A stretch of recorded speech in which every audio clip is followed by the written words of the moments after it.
Hello and welcome to the first episode of Disney and Travel Chat. I'm your host, Tom Waterhouse.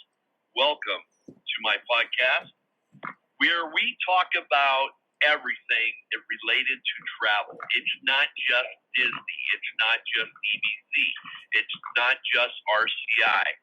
It's worldwide travel, continental travel, weekend getaways, one-day day trips, a little bit of everything. Tips, tricks, do's and don'ts, ways to go on vacation for families that have a tight budget.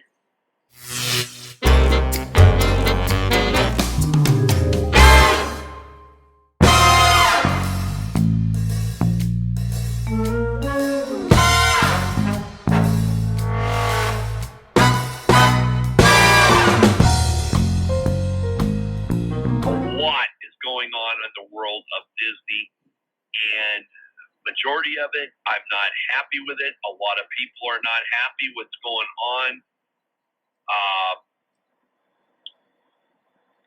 The latest that I'm upset with it, along with a lot of other people, is I'm an annual pass holder. My two teens are pass holders with me, and we try to go once, twice a year, sometimes 3 times a year. And I wish we lived down there because then we could go every weekend if we chose to.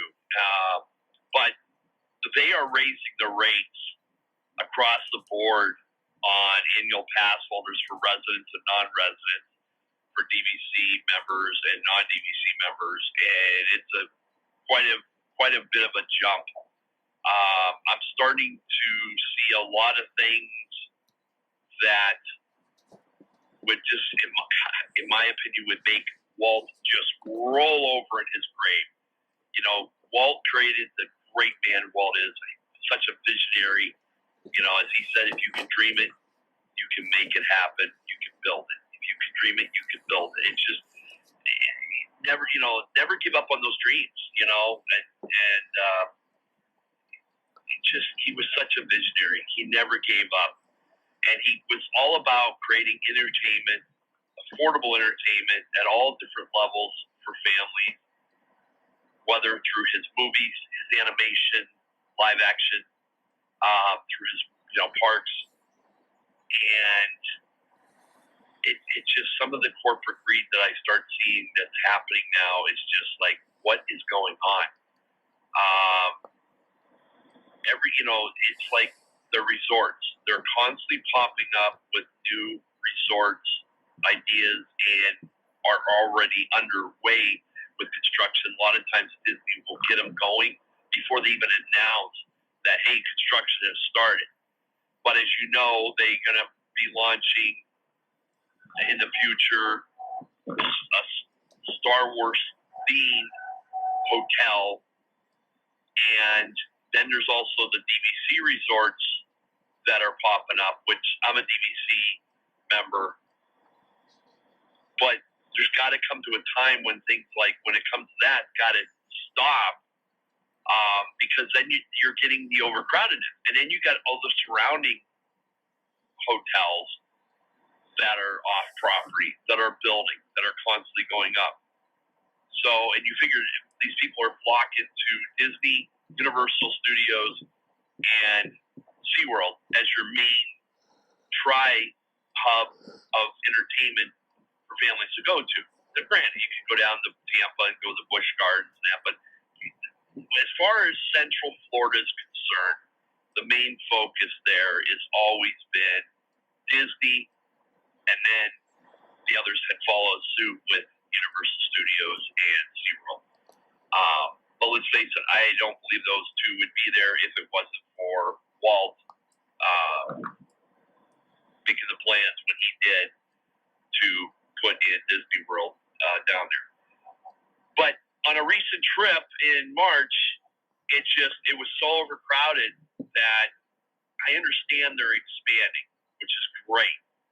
But then on top of that, in my opinion, they've made some stupid plans of action for that. With Star Wars Land opening, one thing that I will say they did great is you schedule a day you're going to go. You get 4 hours in there, and you get like 45 minutes in the canteen. But, and I mean, it's a huge 14-acre complex, that they have there at Disneyland, and they're putting it in Disney World now. And obviously, as you know, Disneyland's open now. Disney World isn't too open later this summer. So that is fine. I don't have a problem with that. The thing I have a problem with is what they want to start doing at Disney World, at Hollywood Studios, is instead of creating Star Wars Land and Slinky Dog as tier 1 attractions, so you could either pick that one, either one for the day, but you can't pick both. So you like one of the Star Wars rides or Slinky Dog. You got a choice. Now what they're going to do is they're going to incorporate Hollywood Tower of Terror, Rock and Roller Coaster featuring Aerosmith as part of the tier 1. And I'm thinking to myself, are you freaking kidding me? I mean, by doing this, all you're doing is creating more congestion. And all the shows, except for Star Tours, otherwise, Star Tours is the only ride that is not considered a tier 1, which it's a simulator, so it's not even a ride. Everything else, it's only the shows that get you, you can pick multiple. Kind of like the same thing that they have done at EPCOT, which their tier 1 system is just totally stupid as well. And then like to burn a fast pass on Figment, it's like, really? I mean, the new Figment is just horrible. And we won't even get into that discussion today. But what I'm getting at is Hollywood Tower of Terror has been around for 25 years. Great ride. Love it. And it's always popular still. But still, there was never an issue with the Fast Pass situation. At one point, you had a choice. I remember when you either went on Rock and Roller Coaster or you did that for the Fast Pass. And eventually that went away. Now they're going to re-implement. It's like, why? Why? It just doesn't make sense.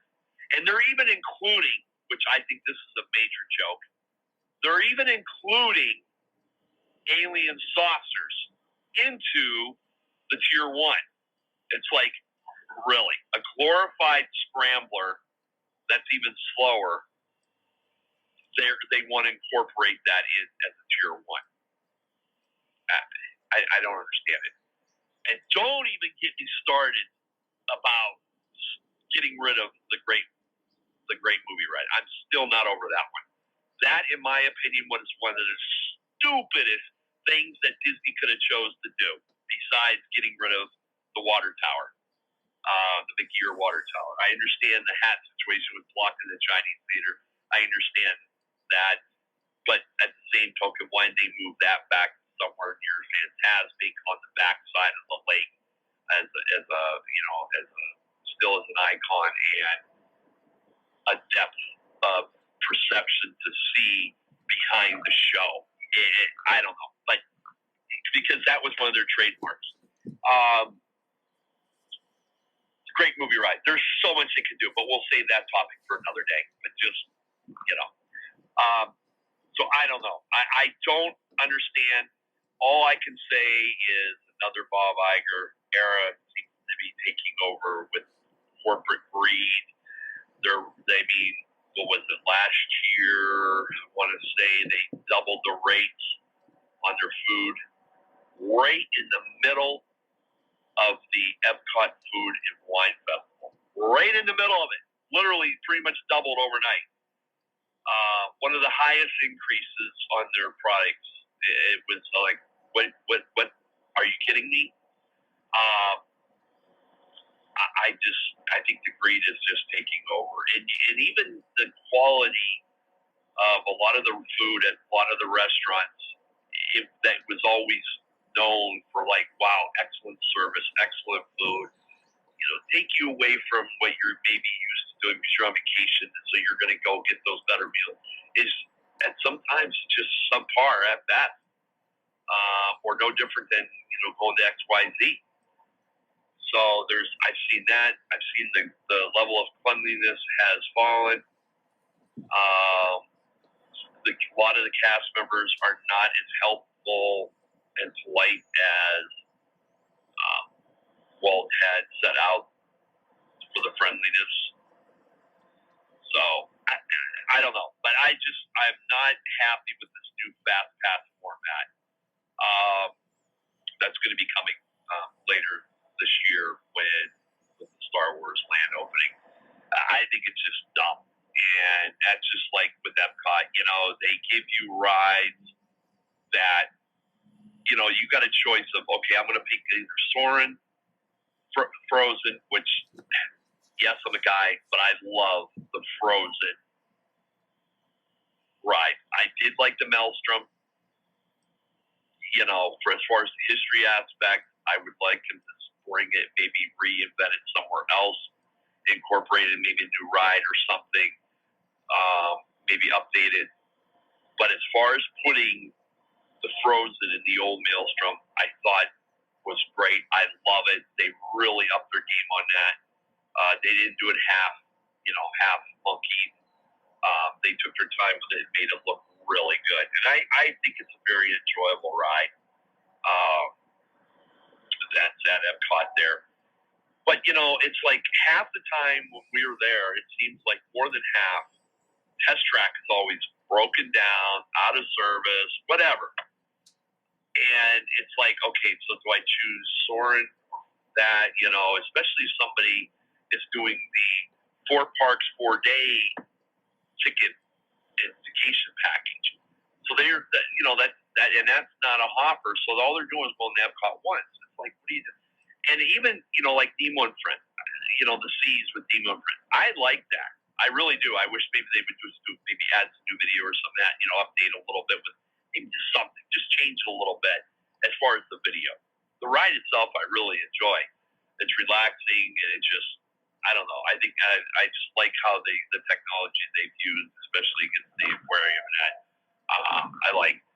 But, you get a fast pass. Well, I've been going, I think all the years I've been going, I think only one time in the last 10 years that we've been going heavily, that I think I've seen it one time that you needed a fast pass because it was a real long wait.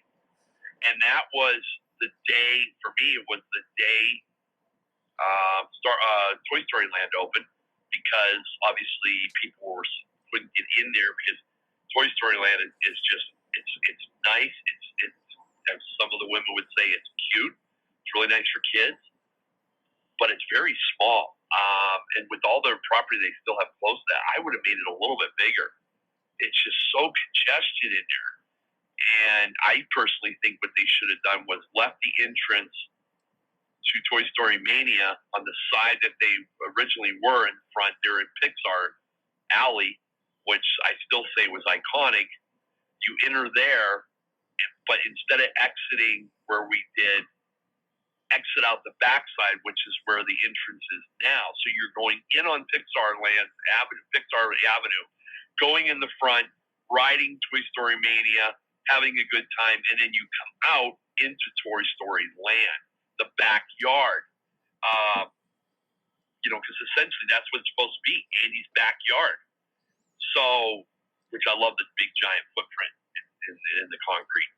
But that's what I would have done. And the building across where you used to see Buzz that in there for the character spot meeting and meet and greet, they could have turned that into something else. They could have even incorporated with some with the Chinese theater, whatever. Heck, they could have maybe expanded it if there wasn't the room. Put the new Mickey roller coaster ride in there, and they could have kept the great movie ride. And I have so much info on that ideas that they could have done, and it would have kept so many guests happy.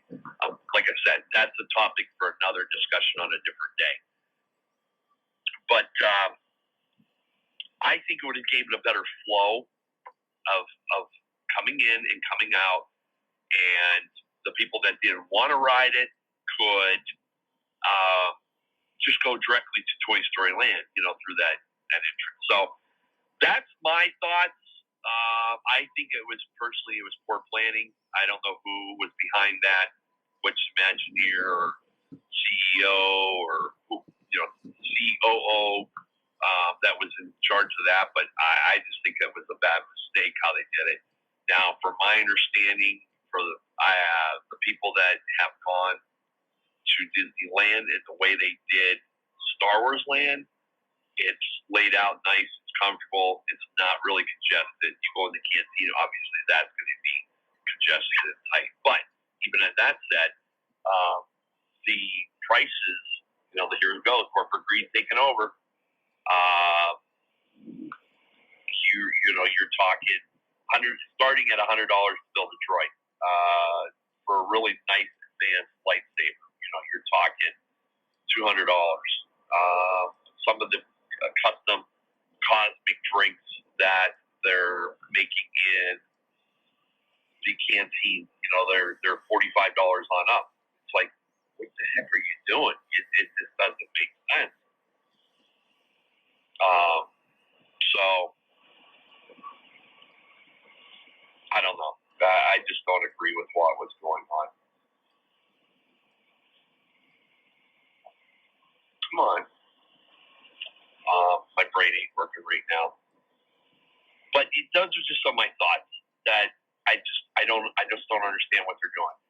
And then think about it. Now, then when EPCOT opens up Guardians of the Galaxy, that's going to be now probably a tier 1. So it's going to be like, are you kidding me? So now you're going to be like, okay, I got to pick, Frozen, Soarin', Test Track, or Guardians of the Galaxy. What do I do? It just doesn't make sense. Personally, scrap the Fast Pass idea, or give you your 3, but on top of that, do what Universal Studio does. Give you unlimited frontline access to that line, and do the VIP front of the line, charge X amount of dollars to do that. That's what I think would be the best thing to do. This way, everybody's happy. Not everybody, when you're going there, especially your first time, it's like, oh wow, this is the first time I've been here, and I don't know if I'm going to be able to afford to ever come back because Disney keeps raising the price of everything, and they may not ever get a chance to ride one of those attractions.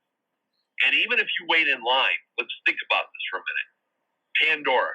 Now, I since it's open, I have yet to ride Flight of Passage because the line is still always 120 plus.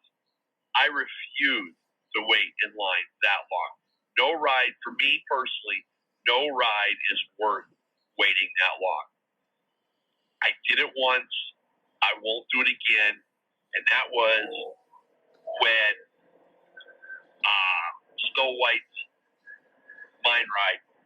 And then in the end, when it turned out how small and how short that ride was, I'm thinking to myself, are you kidding me? I waited in line this long for that? It just didn't make, I'm sorry. And it's like, okay, do I burn a fast pass on that or not? And for us, I'm going to be honest, I'm not a huge fan of Animal Kingdom. To me, it's just a glorified zoo. My favorite time to go there, though, is on days it's raining really hard. Put the poncho on and go. The last time the kids and I had gone there, it was raining so hard. We threw the ponchos on. There was no waiting in lines. Everybody's running for cover or leaving. We're having fun. The best Kilimanjaro safari ride I ever had that day. We saw animals that you never saw during nice weather. That was out during the rain. already pretty much wet and your feet in that are, then you head over to the river rapids of Kalai, and that's just a ball. You already got the poncho on, so if you get wet, you're getting wet a little bit, but not dramatically. So a lot of fun. To me, Animal Kingdom is a lot of fun on a rainy day. That's just my tidbit. You want to avoid the crowds. You want to see a lot. You want to do a lot. You want to get on rides multiple times, especially Mount Everest. Expedition Everest. That's the when to go. That is definitely the day to go. Just like when they tell you, you know. But with that being said, I haven't burned a fast pass on it. Or if I don't want to burn a fast pass, to be honest with you, the biggest thing it comes down to for me with Flight of Passage is they're always gone. When we go on our trip, when I book at the window, when I'm on the day I'm allowed to book my fast passes, they're gone. None. Zilch. Nil. And so, but that's a few tidbits. On the positive side, I like the growth that's happening. I like, some of the new things they're doing.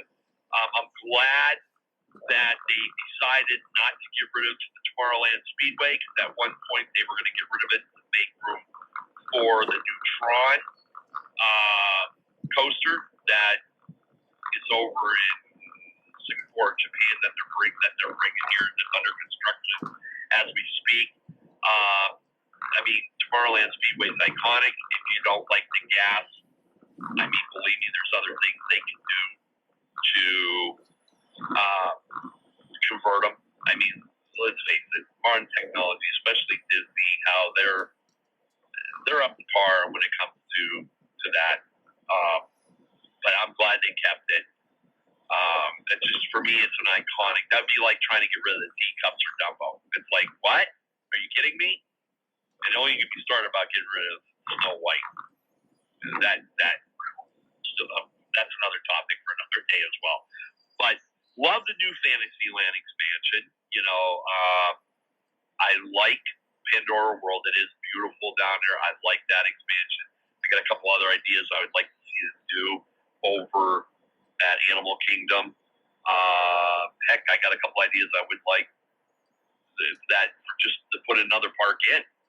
Instead of 4 parts, 1 world, 5 parts, 1 world, So it's a shame there ain't more land that Disney can acquire for Disneyland as well. But there's good things happening. There's a lot that I see. But like I said, lately, every time I open the news, as well as besides, having the podcast, being an artist, having a regular job, one of my other part-time jobs that I do is I am an independent travel agent for Big Sky Travel. And so I'm getting a lot of information that is presented to us before it even hits social media for you guys. That comes to agents only. And it just seems like every time I open that email lately, it's change after change after change that you're hearing about with Disney getting rid of this, and then when they add something, the ad is actually charging you more money. Like extra magic hours. Love extra magic hours. And me and the kids, doesn't matter what amusement park we go to, what theme park, whatever, our biggest thing we love is the park at night because of all the lights. And if you're in a place that's really hot, it has to be cooler, let's face it, at night. But just all the lights, it's just so neat to see. And just, and they're moving their extra magic hours to the AM. And instead of being like 3 or 4 hours, like the average is 3, but sometimes they'll throw a 4 in there. You're lucky if you're getting 3. It's the average is 2. Well, there's a lot of people that I know personally that don't like going in the morning, and because it's so hot, it is crowded a lot of the time. But the biggest reason it's so hot, and it's like, really? So what they're doing, they're adding more and more of these after hours, and they're charging people $125 per person for 3 hours of real reduced, crowds. Yeah, but I'm thinking to myself, really? Like for me, that would be, another $375. Like, really? On top of what I've already paid? Come on. So, I don't know. I just, there's a lot I don't agree with. But I still love Disney. It's my dream to work for them someday. Before I die, I would like to work for them, doing something of the sort. I love seeing the smiles on people's faces for the first time they ever go there. The kids, every time they see one of their iconic people that they adore to watch, Princess or Captain Jack Sparrow, the smiles that on these children's faces, it is just so wonderful to see the magic that can really happen there. It's just, they gotta watch that, in my opinion, that green. You can't turn into, green. I understand they got stockholders, but I have a problem with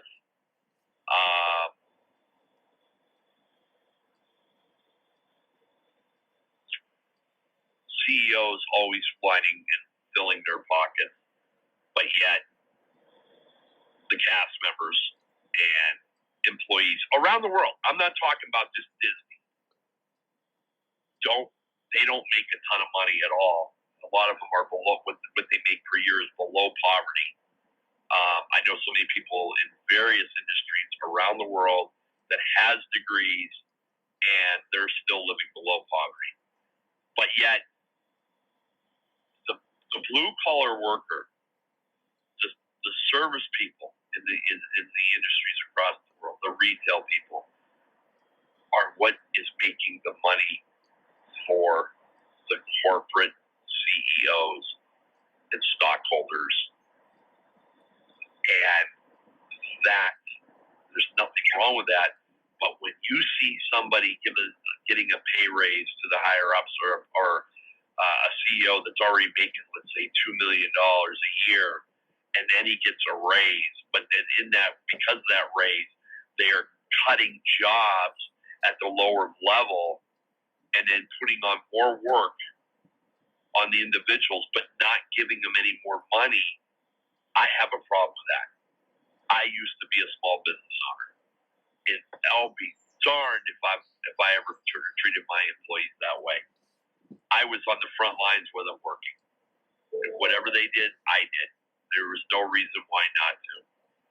So, but yes, Disney is a magical place, but if they don't watch themselves, they are literally going to overprice themselves right out of the market. And I mean, that was one. And besides the characters, the attraction, the magic, all that, the vision that Walt had, and all these entertainment. I understand why so many people drive. They're driven to go to Disney. But because in my opinion, I like Universal Studios, but it's expensive. It is very expensive. And same thing with them. If they keep raising these rates, I mean, how much is people going to keep able to afford to go there? So I'm just saying, I'm throwing that out there. I'm thinking like a single parent, because there is single mom and dads out there. There is families that have big families that they're both working, and even then, it's still the inflation, everything is, and what everything costs. People can't take vacations then like they used to. So it's just, and if people don't come, well, how are they going to survive the parks or any entertainment venue for that matter? So that's my take for today. I will be, like I said, as you heard, I have various topics I would like to talk about. Leave me comments down below. for the pod being put on YouTube. If you have any questions, comments, or things you'd like to discuss, put the comments down there, or even shoot me an email on the podcast. Reach out through an email. I look forward to comments, things that you would be interested in talking about. There's so much we can talk about, especially one of my favorite topics is going to be being a single parent and traveling to here, there, and how to handle those different situations as a single parent. All right. Thank you for listening and joining me. I am Tom Waterhouse. Thank you for listening to our first episode of Disney and Travel Chat for June 20th, 2019. Have a good day.